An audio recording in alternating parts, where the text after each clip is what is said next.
మంచిర్యాల జిల్లా లక్సెట్టిపేట మండలంలోని గుల్లకోట కోదండరామాలయ విగ్రహ ప్రతిష్టాపనలో పాల్గొన్నారు ప్రభుత్వ సలహాదారు వివేకానంద్.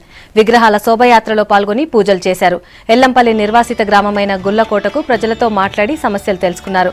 ₹1 కోటితో ఆలయాన్ని నిర్మిస్తున్న సంతోష్ రెడ్డిని సన్మానించారు వివేకానంద్. ఎమ్మెల్యే దివాకర్ రావు విదేశాల్లో స్థిరపడిన స్వగ్రామాన్ని అభివృద్ధి చేస్తున్నందుకు అభినందించారు.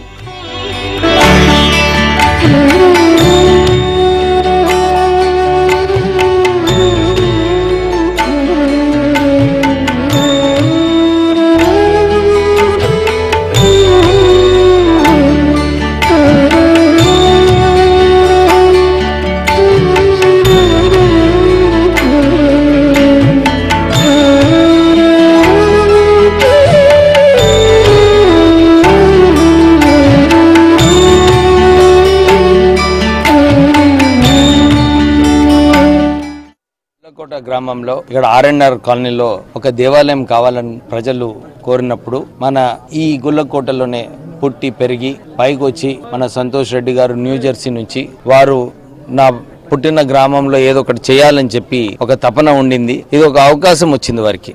ఇక్కడ ఒక మంచి గుడి కట్టించి రామాలయం కట్టించిన తర్వాత ప్రజలకు ఉపయోగపడుతుందని చెప్పి సంతోష్ రెడ్డి గారు ఇక్కడికి వచ్చి ఈ మొత్తం దేవాలయం సింగిల్ హ్యాండెడ్ గా వారు కట్టించడం జరిగింది. మన గ్రామంలో కూడా మన పుట్టి పెరిగిన గ్రామాలలో ఏదో ఒకటి చేయాలని చెప్పి ఈ సంస్థ ద్వారా వాళ్ళందరూ కూడా పనిచేస్తున్నారు. వారు ఈ పని చేసినందుకు వారికి నిజంగానే మేము గ్రామం తరఫున కృతజ్ఞతలు చెప్తూ ఇంకా ఎక్కువ మంది కూడా ముందుకు రావాలని చెప్పి కోరుతున్నాం.